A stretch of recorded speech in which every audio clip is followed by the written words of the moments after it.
What's so interesting about WordPress is this is the platform I learned to code on, at least PHP and SQL, and I think a lot of other people as well. What was and remains attractive about it is that it's pretty easy to import and export data from it. There's not a lot of lock-in. So what do you attribute the longevity of this platform to, if not some of these kind of creepy lock-in tactics? Why is it so popular? Yeah, so that's a funny thing. So one, I hear this from a lot of people, right? I owe my whole career to WordPress. I was born in WordPress, right? All these people who they learned the web through WordPress, and I did the opposite. I learned the web before WordPress, and then I spent my life avoiding it. But it's neat to hear these people who did that, who like owe their career to this. That's actually one reason why it's going to be around forever, which is that so many people depend on this thing existing. And I used to look at this and say, if you build something for everyone, it works for no one. And that is a very true thing. If you try to do something for everybody, it's going to work for nobody. You have to pick, am I consumer, am I enterprise? Who am I building the iPhone for or whatever, right? Like it's for consumers, and later it'll get into business. But WordPress has done a good job. And if it powers 43% of the web right now, which is, half of the web, of the top 10 million websites, and even a similar percentage of like the top 10,000. So it does a really good job of hitting for businesses and for consumers. If it powers half the web, couldn't it probably power the other half too? So the way that they do that and the way it's successful is it's open source and there's a plugin architecture. So the fact that there's plugins means it's not really built for everyone. It's built for anyone, not everyone. And because it's built for anyone, you can take it, use the core, the features everybody needs. I need to upload an image. I need to save a story. I need to have a feed or pull in data, like you said. And, I have this very specific service inside my company I need to attach to for motor parts or something like that. And you can do that, pull that in and use it. So it's crazy flexible because of the plugin architecture. And then it's also, I would say, venerable and eternal and inevitable, actually, because it's open source. And because, at the top of this, you said it's owned by Automatic. It's not owned by us. They own the trademark to the word WordPress. The founder of, or co-founder of WordPress is our CEO, created our business, but it's owned by the world. So, our competitors can take this product and build a competing platform. We compete with a couple of other platforms that are using the same software that they help make, and we're all competing to the death with this exact same software. So because of that, the best companies, the best businesses built with this are going to win, and they're all contributing back to WordPress. So it's going to be here another 20 years, it's going to be here another 100 years. And it's astounding to see an open source project like that have that kind of inevitability, and also just it's never going to go away. So it's very exciting. And it took me 20 years to realize that. How do you mitigate tech debt? Every platform that's been around for 20 years has technical debt. And sometimes, although that can help with the pre-existing customers, sometimes it makes it really hard to acquire new customers. So how do you balance tech debt versus innovation? Yeah, so there's some very specific things where I look at tech debt. Sorry for the noise here. Very specific things where I look at tech debt, and in the actual core WordPress project, they're constantly refactoring, redoing things. But at the end of the day, there's a lot of backwards compatibility in WordPress.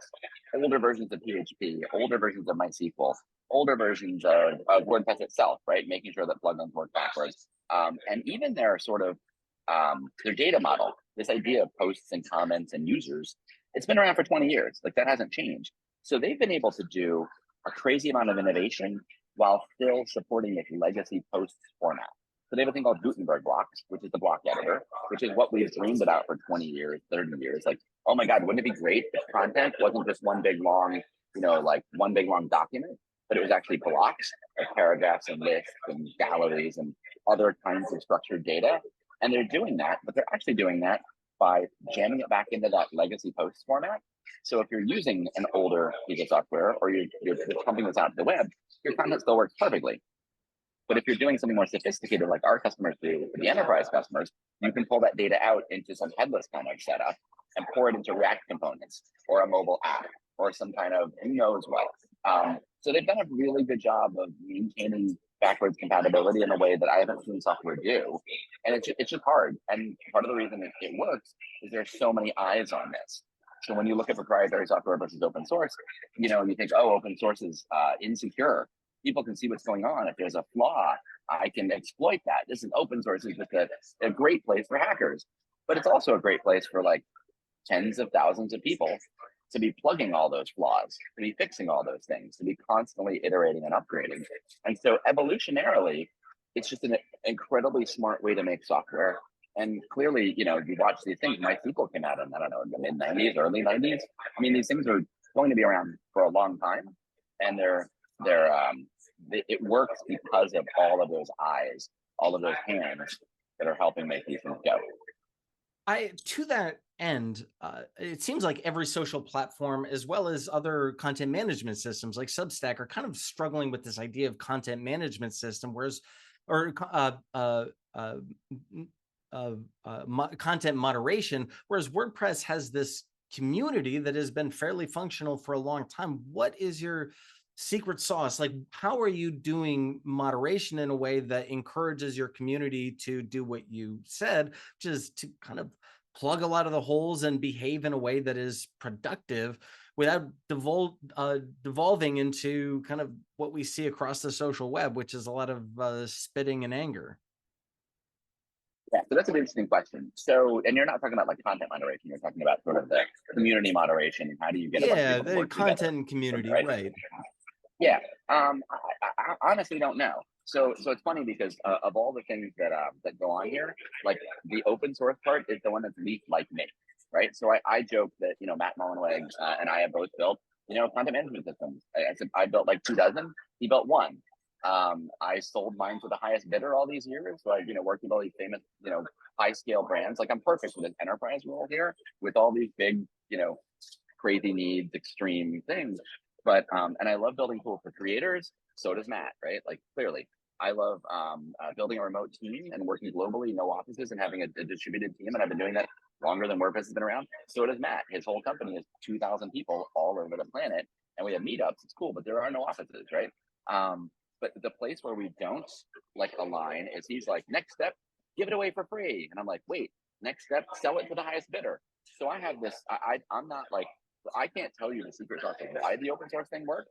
I just think they've done it very like honestly, like they really committed to it. I tried to open source a platform 10, 12 years ago, and we kind of, you know, half did it is the best way to put it, right? The cleanest way for radio, right? And so we didn't do it right. We just didn't follow through. And the second big company said, hey, can you build us a proprietary thing to scale this? Or can you make it, you know, we're launching this thing for the iPad. Can you come in and build it? We're like, sure, send us a check. And then we just abandoned the open source thing. So WordPress has done a really, really, really good job of being very committed to this thing being open. And that's what made it work. But, you know, how do you manage people like that? I watch them argue over what to name something in these forums. Like, oh, we're the block editor. It's Gutenberg. Now we're going to call it this. Or we have, you know, full site editing. Well, that confuses people because it makes you think like anybody working on the New York Times or the Disney website can just deface and change the whole homepage and make it look like The Verge instead, right? Or whatever that thing is. It's kind of crazy. And I'm like, and so they rename full site editing. They constantly debate. I think the way that all works is they're all just blogging and like commenting on each other's stuff. I think you have to buy into blogging first, and then you can buy into this whole, inevitable content management platform that will work for everybody. I think that is probably it, right? You have to buy into the thing that you're doing and the community around you, blogging and the community. So last question, Brian. Your job is to look at technology and has been for a long time. And we've kind of seen this new wave of technologies when it comes to maybe blockchain or crypto and now artificial intelligence. How do you make good decisions in an era of perpetual innovation? How do you kind of stay the course and create technology and innovate at the same time, or useful technology and innovate at the same time? Yeah, so that's a good question. Do you have an hour or two? We can dive into that one. I have a small ending question for you. What do you think about AI and the future of technology? So the easy answer is we have a product team, a product called Parsley, which is this content analytics company. So kind of like Google Analytics, Chartbeat, Parsley, right? And they already have an AI team. So number one, you have to look at every wave of technology that comes and say, is this legit? Is this something I need to pay attention to? And metaverse, NFTs, crypto, for what we do, no. That was like, just ignore it, it'll go away. Or Clubhouse, audio platforms, like, yeah, oh my God, it's not a thing. Now it's a thing. Oh look, wait, it's not a thing again, right? These things come and go, but AI is not going to come and go, and we already have a team working on it. So number one, we just don't panic, right? I'm very old, you can tell, and I've done this before. I've seen these things happen. So you have to evaluate each of these waves and say, is this a massive new equalizing technology that's going to be around for a long time? Do we need to take it seriously or not? And having the ability to not panic, not drop everything, not change the whole roadmap, not freak out, not like have the next board meeting be all about nothing but this crazy NFT, metaverse, AI. Like you can't spend your life doing that.